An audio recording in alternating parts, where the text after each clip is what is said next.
Prašau, pasisakymams. Lilija Petraitienė, prašau. Gerbiami kolegos, jūs turėtumėt nuoširdžiai prisipažinti, kad pats šitas mūsų sprendimas yra ydingas. Aš taip pašmaikštaujant, sako, stovi tėvas ir sūnus turguje. Sūnus sako, tėvai važiuojam namo, bet sako, bulvės nepardavim, garažo baigėsi. Tai visas šitas yra sprendimo projektas, monkės biznis, kaip sakydavo mano senelis. Verslas dėl verslo, reiškia, mes atseit auklėjam. Tai jeigu mes norim čia taip neskriausti tų klaipėdiečių, kas dabar gaunasi? Jau to sprendimo esmės grūdo greitai pamatysim per pakeitimus.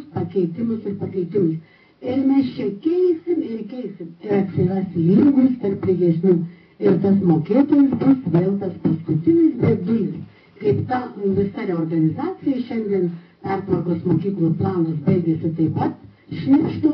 Nepavdėm, reiškia, pertvarką padarėm ant neįgalių vaikų 2 mokyklų, o visi banginiai nujojo pro šalį musę sugavom, tai dabar taip su šitų kiemų apmokestinimu. Tai tada būtų geriausiai apmokestinkim tie svetimų, kur atvažiuoja į Klaipėdą. Neskriaustinas tik klaipėdiečių. Kas čia yra per bacilą įsisukusi?